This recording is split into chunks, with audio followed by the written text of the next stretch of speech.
friends, it's Kimberly here with Specialty Care Management. So, did you know that smoking hurts so much more than just your lungs? Most of us know the dangers of smoking as pertains to lung cancer, but it hurts so much more.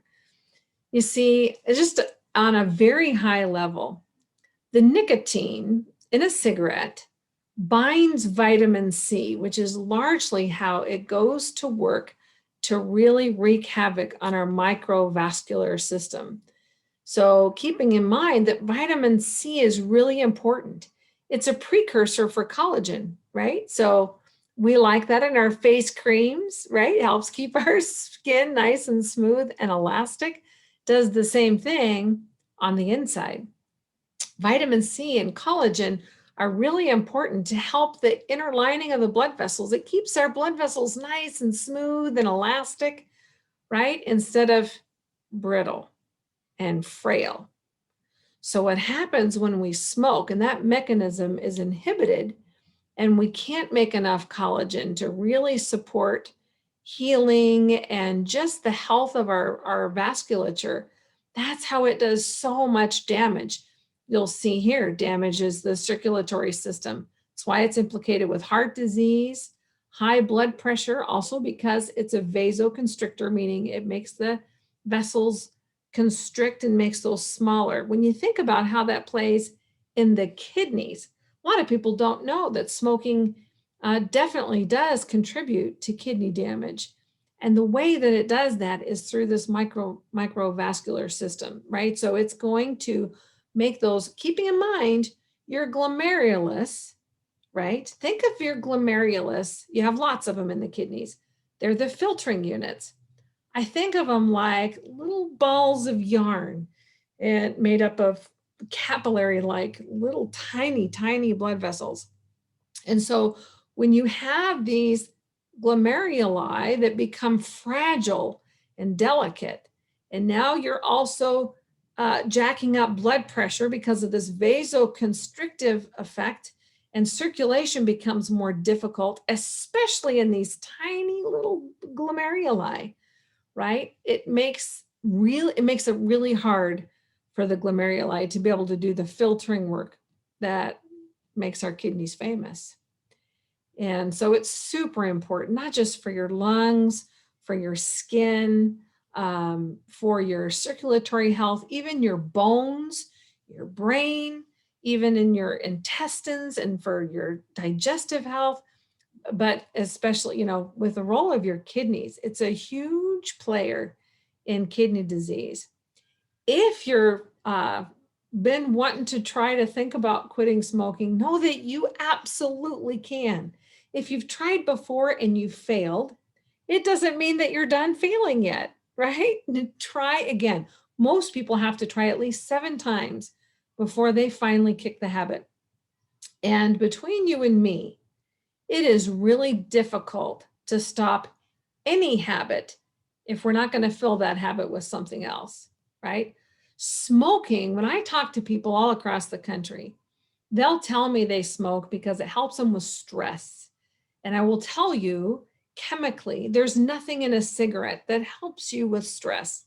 There's nothing in a cigarette that relaxes you, quite the opposite. However, the act of smoking has a very relaxing effect. Why is that? So if it's not supposed to be relaxing, why do people claim that? They're not lying, they're not fibbing. If you think about the act of smoking, right? There's this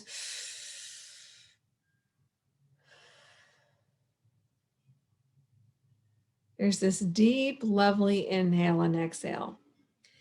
Deep breathing in particular triggers your body to secrete nitric oxide, which is very relaxing and is very good for you. Now, it's not enough to negate the damaging effects of the cigarette, so don't get excited. However, know that you absolutely can.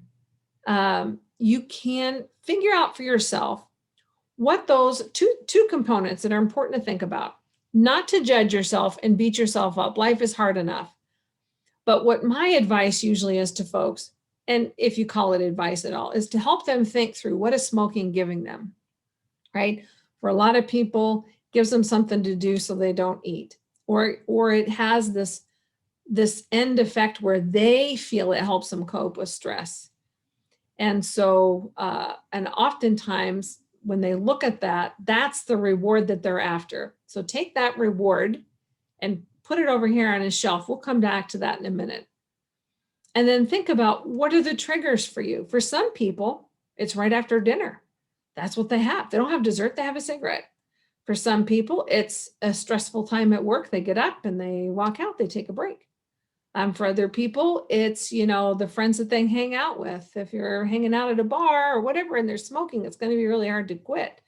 There are certain triggers. Other people, I have talked to folks that they say, I get in my truck and go to work and come home and I'll go through 5 or 6 cigarettes, right? That's their trigger. So you have to think about a couple of things. What's the reward that you're getting from smoking? And what are those triggers? And then think about for yourself, what else could you put in the place? What would give you the same reward without smoking? And make sure that you make a toolkit for yourself. So if I'm saying that I want to quit smoking, and to me, I feel this helps me relax, and these are my triggers, I want to make sure that when I'm triggered, I have something already at my disposal that I can use that's going to give me the same reward that I'm going to learn to train myself to reach for instead. I'm going to be much more likely to quit smoking. There's so many resources out there. So that's just one idea. You can reach out to 1-800-QUIT-NOW and they'll send you a little toolkit all on smoking. You can talk with your doctor. My personal opinion. People often ask me, well, what about Chantix or the gum or the patches? And those are fantastic. But keep in mind, it's not just the nicotine. Nicotine is very addictive. It's not the only reason why you smoke, right? You smoke because why? Well, I smoke because it relaxes me. I smoke because I don't want to gain weight and I have these triggers. Well, nicotine is a substance. It's not going to replace those 2 factors. It's one piece of the equation.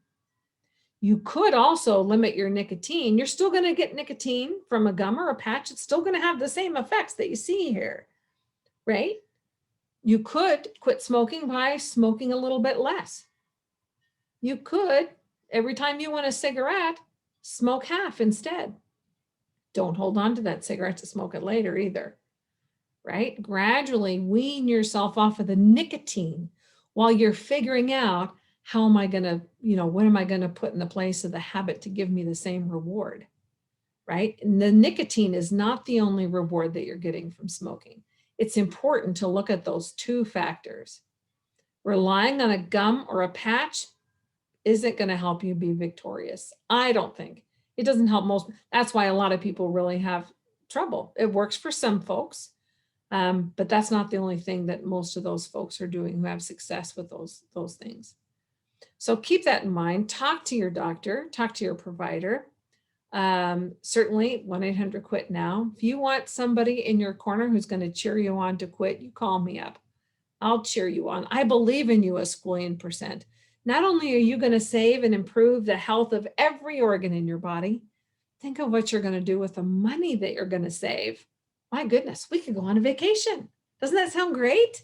Where would you go? What would you do with that money?